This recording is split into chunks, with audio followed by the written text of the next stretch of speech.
Content చాలా పెరిగిపోయింది. అందులో మీకు కూడా ప్రయారిటీస్ న్యాచురల్గానే మారుతూ వస్తాయి. సో అలాంటి వాటిల్లో మమ్మల్ని ప్రయారిటైజ్ చేసినందుకు మీకు జెన్యున్గా థ్యాంక్స్ చెప్పుకున్నాం ఈ వేదిక మీద. అండ్ కమింగ్ టు వాళ్ళిద్దరి మధ్య, సార్ పీజీ దగ్గర థ్యాంక్స్ ఫర్ కమింగ్ అండి. వాళ్ళిద్దరి మధ్య సినిమా గురించి ఎప్పుడు మాట్లాడాల్సి వచ్చినా మొట్టమొదట ప్రొడ్యూసర్ అర్జున్ దాస్యన్ గారి గురించి మాట్లాడాలి. ఎందుకంటే ఈ సినిమా ఆయన పెట్టుకున్న నమ్మకం, పెట్టుబడిని మించిన నమ్మకం, ఆ నమ్మకంతో ఆయన మాతో ట్రావెల్ చేసిన విధానం. ఒక డైరెక్టర్గా నేను హిట్లు చూశాను, ఫ్లాప్లు చూశాను, కానీ నా జీవితంలో ఇలాంటి ప్రొడ్యూసర్ని మాత్రం చూడటం ఇదే మొదటిసారి. Hats off to you sir.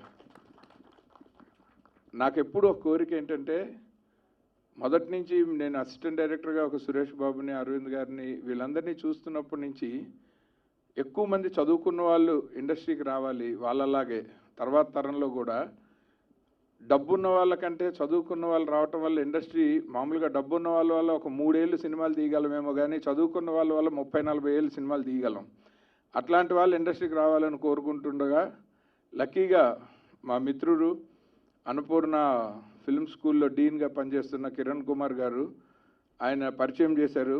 Arjun దాస్యన్ గారు ఆయన ఏరోస్పేస్ ఇంజనీరింగ్ చేసి అందులో ఒక బిజినెస్ చేస్తూ నాక్స్ ఇంజనీరింగ్ టెక్నాలజీ అని ఆ బిజినెస్ నుంచి ఒక ప్యాషన్ తోటి సినిమాల్లోకి వచ్చారు. సో ఆ ప్యాషనే మమ్మల్ని కలిపింది. సో ఆయన మామూలుగా అయితే ఎవరైనా మీ దగ్గర మంచి స్క్రిప్ట్ ఉంటే, చాలామంది ఇండస్ట్రీలో రెగ్యులర్గా సినిమాలు తీసేవాళ్ళే నన్ను దాదాపు ఒక 10-12 ఏళ్ళుగా కథ అడగట్లేదు, నువ్వు ఏ హీరోని తెస్తావని అడుగుతున్నారు. అలాంటిది అర్జున్ గారు ఒక్కళ్ళే నాకు తెలిసి, సార్ మీ దగ్గర ఏదైనా మంచి కథ చెప్పండి అన్నారు.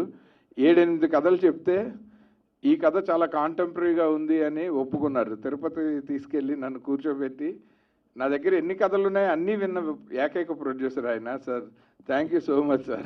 ఎందుకంటే నాకు కూడా అదే ఉత్సాహం. ఎందుకంటే నాకు ఎవరైనా ఇప్పుడు పెద్ద సినిమాలు తీయటానికి భారీ బడ్జెట్లు కావాలి, కానీ చిన్న సినిమాలు తీయటానికి చాలా బ్రెయిన్ కావాలా. ఆ బ్రెయిన్ని నమ్మి డబ్బులు పెట్టాలంటే ప్రొడ్యూసర్కి మంచి హార్ట్ ఉండాలి. ఎందుకంటే ఈజీగా సేలబుల్ ఆప్షన్ తీసుకోకుండా కష్టపడి ట్రావెల్ చేయడానికి ఈ రోజుల్లో ఎవరు అంత సుముఖంగా లేరు. అలాంటి టైంలో ఆయన ఈ ఆఫర్ మాకిచ్చారు. యాక్చువల్లీ ఆయన ఇండస్ట్రీకి మొదటి ప్రొడ్యూసర్గా నేను పరిచయం చేసే క్రెడిట్ నాకు వస్తుంది అనుకున్నాను, కానీ ఈలోపు కోవిడ్ వచ్చింది. ఆ తర్వాత మొత్తం అన్నీ షాటర్ అయిపోయే ప్లాన్స్ అన్నీ. అందులోనే ఆ గ్యాప్లో ఆయన డియర్ మేఘా అని ఒక సినిమా తీశారు. తర్వాత భాగ్సాలే అని కమింగ్ సినిమా తీస్తున్నారు. ఇంకో 2-3 పెద్ద సినిమాలు ఆయన ఆల్రెడీ అండర్ ప్రొడక్షన్లో పెట్టేశారు. బట్ స్టిల్ ఈ సినిమా మీద ఆయన నమ్మకాన్ని, మా అందరి ఎఫర్ట్ తాలూకు వాల్యూని ఆయన కాపాడుతూ ఆహాలో, థ్యాంక్స్ టు బాలబొమ్మల శ్రీనివాస్ గారు, ఆహా కంటెంట్ హెడ్ ఆయన, ఆహాలో దీన్ని స్ట్రీమ్ చేసే అవకాశం రాగానే యాజ్ ఎ ప్రొడ్యూసర్ ఆయన లాస్ట్ ఒక నాకు తెలిసి 2-3 మంత్స్గా చాలా కష్టపడ్డారు. సో అలా అందుకోసం మొట్టమొదట క్రెడిట్ ఈ సినిమాకి నిర్మాత. ఆ నిర్మాత కోసమే ఈ సినిమా ఖచ్చితంగా మీ అందరి ఆమోదం పొందాలని, మీరందరూ మంచిగా ప్రోత్సహిస్తే సో దట్ పబ్లిక్ ఎక్కువగా దీనికి వ్యూవర్షిప్ వస్తుందని, అందుకని ఇలాంటి నిర్మాతలు ఇంకొక 10-15 సంవత్సరాలు యాక్టివ్గా చాలా సినిమాలు తీసేటట్టు మనం ఒక ఫెసిలిటీని క్రియేట్ చేయడం కోసం ఈ సినిమా ఆడాలని మొట్టమొదటి కోరుకుంటాను, మీకోసం కోరుకుంటున్నాను సార్. సో ఆదిత్య గారు అందరూ క్యాస్ట్ అండ్ క్రూని కవర్ చేశారు కాబట్టి నేను I just want to share Aditya గారి గురించి షేర్ చేద్దాం అనుకుంటున్నాను. అంటే నేను సినిమా తీద్దాం అనుకున్నప్పుడు ఆదిత్య గారిని కలిసినప్పుడు ఆయన నన్ను ఒక 3-4 మంత్స్ టెస్ట్ చేశారు. అంటే నేను చేయగలుగుతానా, మధ్యలో వదిలేసి వెళ్ళిపోతానా అన్న భయం ఆయనకు ఉంది. బట్ ఐ థింక్ నేను పాస్ అయ్యాను. సినిమా అయితే తీశాను. రిజల్ట్ ఎలా ఉన్నా అది ఆడియన్స్ చేతిలో ఉంది, భగవంతుడి చేతిలో ఉంది, మనం ఏం చేయలేం దానికి. సినిమా అయితే తీసాము, బాగొచ్చిందని అందరూ ఫ్యామిలీతో కలిసి కూర్చొని ఇంట్లో చూడగలిగిన సినిమా. ఈ సినిమా ప్రాసెస్లో ఒక 2 సంస్థల గురించి చెప్పాలండి. మొదటిది ప్రసాద్ ఫిల్మ్ ల్యాబ్. మాకు ఇన్ఫ్రాస్ట్రక్చర్ పార్ట్నర్గా మా ప్రసాద్ ల్యాబ్ మాకు అందించిన సపోర్ట్, వాళ్ళ స్టాఫ్ టీం అందరికీ మా తరఫు నుంచి, మా టీం అందరి తరఫు నుంచి very very thanks. And next ఆహా స్ట్రీమింగ్ ప్లాట్ఫామ్ ఆహా, అండ్ దాన్ని రిప్రజెంట్ చేస్తున్న మా శ్రీనివాస్ బాలబొమ్మల గారు, అక్విజిషన్ హెడ్ ఆఫ్ ఆహా. థ్యాంక్ యూ వెరీ మచ్ అండి. కంటెంట్ బేస్డ్ సినిమాల్ని ఆదరించాలి అంటే దానికి ఏదైనా ఒక ప్లాట్ఫామ్ కావాలి. మొదలు ఆ ప్లాట్ఫామ్ని అందిస్తున్న ఆహా, థ్యాంక్ యూ వెరీ మచ్. మాలాంటి అంటే మాకు ఇంట్రెస్ట్ ఉండి కంటెంట్ బేస్డ్ సినిమాలు చేద్దామని ఇంట్రెస్ట్ ఉండి మాకు ఆప్షన్ అందిస్తున్నందుకు చాలా థ్యాంక్ యూ వెరీ మచ్ అండి. ఇంకా మీరు సినిమా ఆల్రెడీ చూశారు, అంటే క్యాస్ట్ అండ్ క్రూ వాళ్ళ హార్డ్ వర్క్ ఏంటో మీకు రేపు ఆహాలో తెలుస్తుంది. 16th December శుక్రవారం రోజున అందరు మీ ఇంట్లో కూర్చొని ఆహా స్ట్రీమింగ్ ప్లాట్ఫామ్లో మా సినిమాని చూసి ఆదరిస్తారని కోరుకుంటూ థ్యాంక్ యూ అండి. ముందుగా ఇక్కడికి వచ్చిన రమేష్ ప్రసాద్ గారికి, అలాగే పీజీ విందా గారికి థ్యాంక్ యూ సో మచ్. విందా గారు నాకు యాక్చువల్గా హీస్ లైక్ మై ఫ్యామిలీ. నేను ఇండస్ట్రీకి ఇనిషియల్గా వచ్చినప్పుడు ఆయనతో చాలా ట్రావెల్ అయ్యాను అనమాట. Thank you sir, thank you for coming here. And media మిత్రులకి థ్యాంక్ యూ సో మచ్. ఇంత షార్ట్ టైంలో మనం మళ్ళీ కలుసుకోవడం నాకు చాలా ఆనందంగా ఉంది. అండ్ కమింగ్ టు వాళ్ళిద్దరి మధ్య, ముందుగా వాళ్ళిద్దరి మధ్య గురించి చెప్పాలంటే నాకు టెక్నికల్గా ఇది సెకండ్ సినిమా అండి. Second cinema thank you brother. నాకు వచ్చేటప్పటికి నేను టెక్నికల్గా నేను చేసిన సెకండ్ సినిమా వాళ్ళిద్దరి మధ్య. సో ఇప్పుడు అది థర్డ్ సినిమా కింద బయటకు వస్తుంది. First of all I'm so happy that it's coming out. దానికి కారణమైన శ్రీనివాస్ గారికి thank you so much. And మా డైరెక్టర్ ఆదిత్య గారు నాకు ముందు కథ చెప్పినప్పుడు నాకు నిజంగా చెప్పాలంటే నాకు కొంచెం టెన్షన్ వచ్చిందండి. ఎందుకంటే second cinema almost like double action చేయాలి. సో చేయగలమా లేదా అన్న చిన్న టెన్షన్ అవుతుంది. కథ అయితే చాలా బాగా నచ్చింది, క్యారెక్టర్ చాలా బాగా నచ్చింది, బట్ చేయగలమా లేదా అనే చిన్న డౌట్ ఉంది అనమాట. బట్ తను నాకు ఎప్పటి నుంచో తెలుసు, before coming to movies is like family. So తను నాకు ఇచ్చిన కంఫర్ట్ అండ్ కాన్ఫిడెన్స్ వల్ల I could pull off this character. అనయ్య thank you so much. And coming to script, Satyanand garu అలాగే Venky garu they did a fantastic job అండి. Every scene and screenplay it's fantastic. And దాన్ని present చేసిన Aditya garu, so they did a fantastic job. నాకు ఇంత scope ఇచ్చినందుకు thank you so much. And ఇలాంటి challenging scripts and ఇంతమంది కొత్త వాళ్ళతో ఒక సినిమా తీయడం, అది కూడా లార్జ్ స్కేల్లో కంపారిటివ్లీ, అది అందరి వల్ల అంత గట్సీగా ఉండడం అన్నది చాలా రేర్ అండి. దానికి మా అర్జున్ దాషన్ గారికి thank you so much for making this happen sir. And coming to technical things, the first thing I like about is DOP's work అండి. Rakesh it a fantastic job. And even music Madhushree గారు, ఆవిడ first cinema అయినా సరే చాలా మంచి compositions ఇచ్చారు. My favourite is Okapari. Thank you for that. And every one who work for this film, thanks for the support. And looking forward మీకు movie నచ్చాలని కోరుకుంటున్నాను.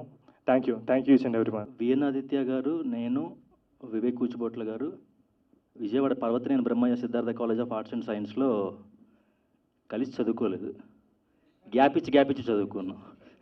ఆయన నాకు super to the power of 7 senior అనుకుంటా, వివేక్ గారు super to the power of 5 senior అనుకుంటా. ఆ రకంగా నాకు అప్పటి నుంచి ఆయన పరిచయం. నాకు ఆయనకి ఇంగ్లీష్ కామన్గా టీచ్ చేసిన లెక్చరర్ అప్పుడప్పుడు జోకులు వేసేవాళ్ళు, మీరిద్దరూ ఇంగ్లీష్కి పనికిరారా, మీరిద్దరూ ఫిల్మ్ ఇండస్ట్రీకి వెళ్ళిపోతారని చెప్పి. సో ఆయన తిట్టారో పొగిడారో తెలియదు కానీ ఆశీర్వదించినట్టుగా ఇద్దరం ఇండస్ట్రీకి వచ్చాము. ఆయన డైరెక్షన్ డిపార్ట్మెంట్లో ఉంటే నేను ఎక్కడెక్కడో తిరుగుతున్నాను. చెప్పాలంటే ఫస్ట్ నేను ఆదిత్య గారి గురించి చెప్పాలి. 2017లో ఆదిత్య సార్ ఒక లైవ్ పర్ఫార్మెన్స్లో చూసారు నన్ను.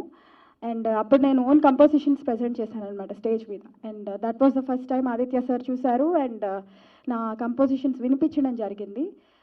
దాని తర్వాత 2 years ఆల్మోస్ట్ రకరకాల టెస్ట్లు పెట్టారు ఆదిత్య సార్. నాకు ఒక చిన్న సిచ్యువేషన్ ఇచ్చి నాకు ఇది 12 hours ఈ పాట కావాలి ఆర్ 1 dayలో ఈ పాట కావాలి, ఇలా రకరకాల టెస్ట్లు జరిగాయి నాకు.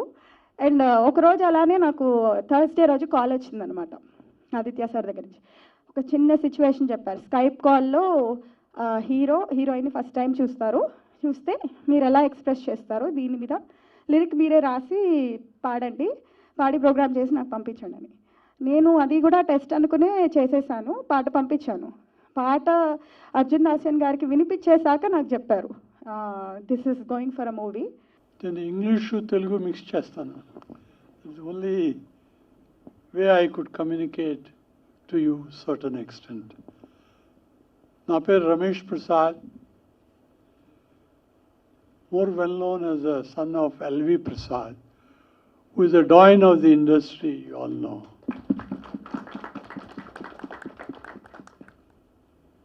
My father is a legend, for sure, because I have seen him working like a miracle man from scratch, from nothing, zero.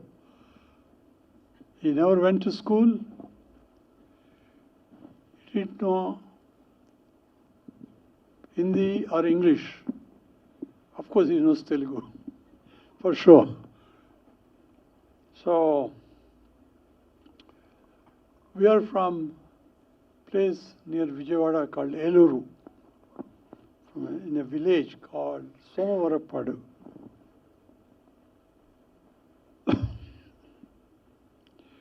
He had no other interest, my father, except participating in dramas in the village.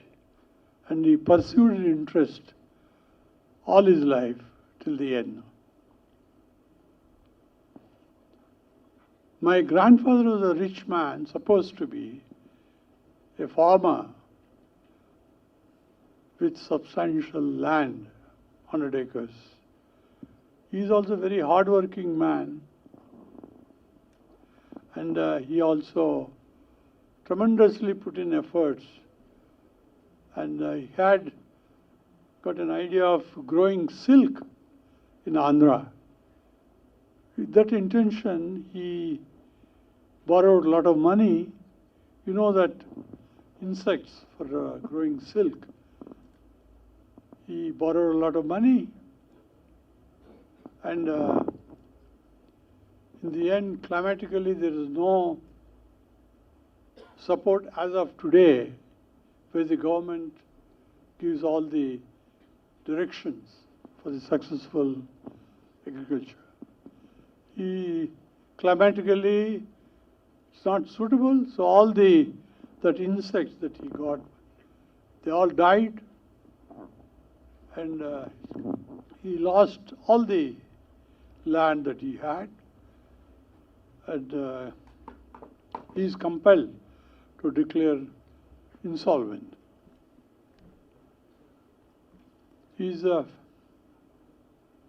My father had 5 brothers, 1 sister, and very well-to-do family, to be very frank. My grandfather was very well known. So with that shock, the trauma that was there in those years, ఎవరైనా insolvency declare చేస్తే, he will be looked down. Nobody will give their children in marriage, and there will be almost they are kept aside. My father couldn't bear this, and one year, 31st December, end of the year,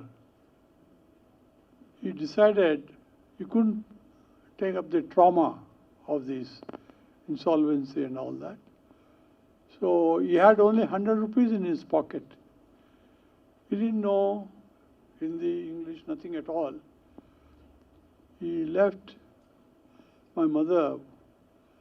They got married during that time only, without telling anybody. The night he left home.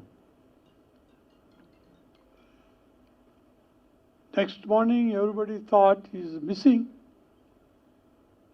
and it must be a big setback to the family. But my mother must have taken all the beatings, agony and all that. And my father, they didn't know where he went. He headed straight to Bombay, and we came to know of it later. Because if you remember those years, Vadya Movietone used to make action films, Hunter Wali Ki Beti, and all that type of films, in which my father was following, taking interest in participating in dramas in village. Then he went straight to studios in Bombay. So many were there not many though. So he struggled, he couldn't enter these gates for some time. Then he succeeded in getting a job as a gatekeeper in one of the studios there. His salary was very, very meager. Those years, it was like that. Initial stages lo jarigindi. So this is one of the best example of first impression is best impression. ఎందుకంటే ఈ మూవీలో నాకు chance రావడం వల్ల there was so much of positivity in me about movie making, about the process, about the industry, about the people here. So మనకి ఎలాంటి experience జరుగుతుంటుందో మనకు అలాంటి ఒపీనియన్ ఉంటుంది, as simple as that. So luckily నాకు అంత మంచి టీమ్స్ దొరకడము, మంచి projects దొరకడం, మంచి రోల్స్ దొరకడం, ఇవన్నిటితో ఏమవుతుందంటే I feel so encouraged. Especially Aditya sir నాకు జీరో నాలెడ్జ్ ఉన్నప్పుడు వచ్చాను యాక్చువల్లీ ఈ మూవీలోకి.